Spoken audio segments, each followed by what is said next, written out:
Hai rekan Taruna, apa itu surveillance? Radar adalah alat bantu navigasi udara yang saat ini berfungsi sebagai penyangga utama dalam tugas pengaturan lalu lintas udara. Dengan bantuan radar akan lebih mudah mengatur jalur-jalur penerbangan, mengatur separasi antar pesawat, baik yang datang maupun yang meninggalkan bandara.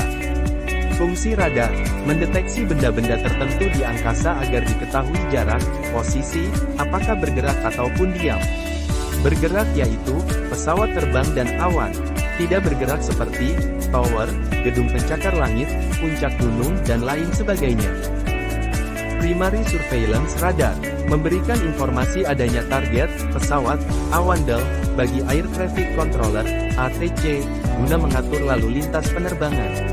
Pasar hanya mengandalkan pantulan gelombang radio yang dipancarkan ke udara dan dipantulkan oleh target bergerak dan tidak bergerak. Secondary Surveillance Radar, SSR, sama seperti Primary Surveillance Radar, pasar, menggunakan antena terarah untuk mendeteksi posisi target, namun SSR memerlukan partisipasi aktif dari target untuk mengidentifikasi dan mengetahui posisinya. Target bertugas menjawab dua pertanyaan yaitu, siapa kamu, dan pada level berapa lokasimu. Hal ini tentunya memerlukan peralatan penerima, receiver, di pesawat yang berupa decoder dan responder yang disebut transponder. Monopulse Secondary Surveillance Radar dan Monopulse Secondary Surveillance Radar Mode S adalah teknik yang dikembangkan untuk mengatasi dua masalah umum dengan sistem radar pengawasan. Peralatan sekondari radar memancarkan pulsa interogasi berupa informasi identifikasi dan ketinggian kepada transponder yang ada di pesawat terbang dan kemudian transponder mengirimkan pulsa jawaban, reply, yang sinkron dengan pulsa interogasi. Dengan teknik monopulse, pulsa jawaban tersebut dapat menentukan posisi pesawat terbang secara lebih akurat dengan pendeteksian satu pulsa jawaban. Informasi yang diterima berupa jarak, azimut, ketinggian, identifikasi dan keadaan darurat dikirimkan ke pemandu lalu lintas udara, ATC controller. Penggunaan mode S memungkinkan untuk selektif. Fungsi, pengamatan pesawat yang dilengkapi dengan transponder tanpa mode S maupun yang memiliki mode S komunikasi data dengan pesawat yang dilengkapi dengan transponder mode S koordinasi pengamatan dengan radar mode S lainnya, Surveillance Coordination Network. Ini merupakan gambar dari Primary Surveillance Radar, Secondary Surveillance Radar, Monopulse Secondary Surveillance Radar. Dapat kita semua lihat ada perbedaan bentuk dari radar generasi pertama dengan radar generasi berikutnya. Dengan bentuk seperti ini dapat memungkinkan radar memancarkan pancaran sinyal sangat jauh mencapai 250 nautical mile, dan menerima sinyal replay dengan baik. AXB, Automatic Dependent Surveillance Broadcast, adalah sistem yang didesain untuk menggantikan fungsi radar dalam pengelolaan ruang udara bagi transportasi sipil.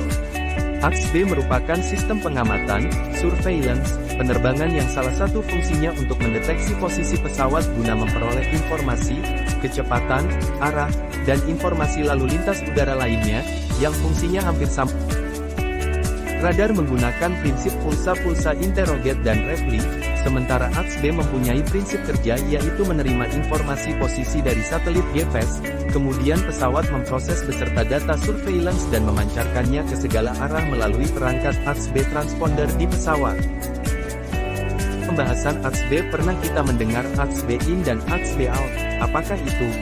AXB in memungkinkan penerimaan siaran dari pesawat lain yang membantu memberikan kesadaran situasional yang lebih baik kepada pilot, dan memungkinkan pemisahan pesawat sendiri.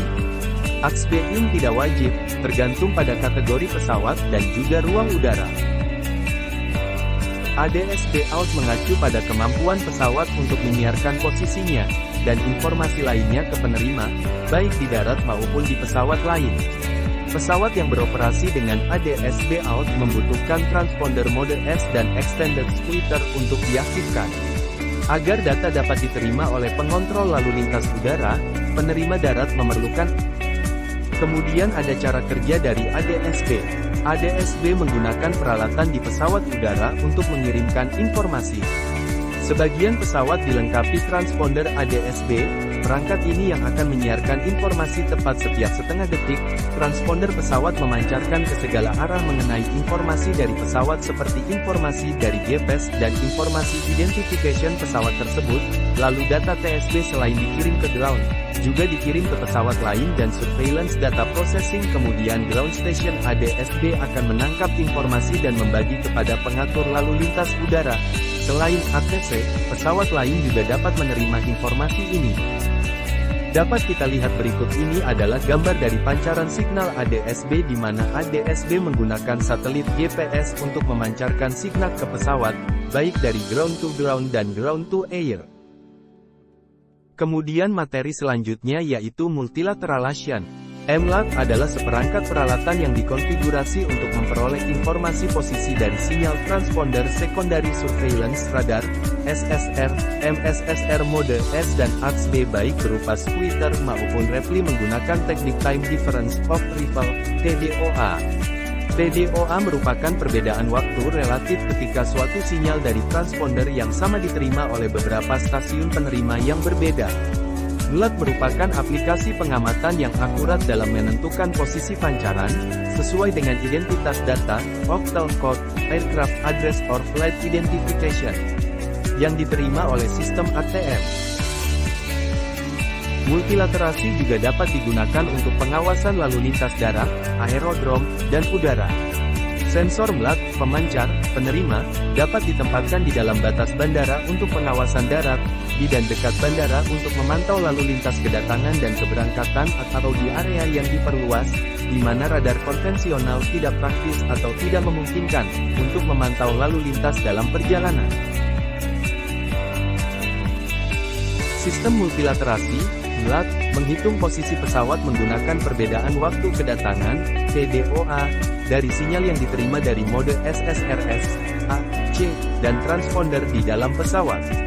Sistem ini terdiri dari 3 atau lebih stasiun penerima yang terletak di sekitar landasan pacu dan terminal bandara. Sinyal respons dari transponder pesawat diterima oleh setidaknya 3 atau lebih stasiun penerima dan dihitung dengan kurva hiperbolik berdasarkan perbedaan waktu kedatangan di antara mereka untuk mendeteksi posisi pesawat. Pada SMR, Surface Movement Radar, konvensional, beberapa area tidak dapat menampilkan posisi pesawat karena cuaca buruk atau bayangan dari bangunan. Di sisi lain, sistem MLAT mampu menampilkan pesawat dengan posisi yang sangat akurat bahkan dalam situasi seperti itu. Itulah tadi pemaparan mengenai surveillance yang dapat saya sampaikan. Cukup sampai di sini presentasi ini. Bila ada kesalahan mohon dimaafkan, bila ada perasaan mohon diungkapkan. Saya Arifian Sorea Eka Panjalu. Terima kasih telah menyaksikan.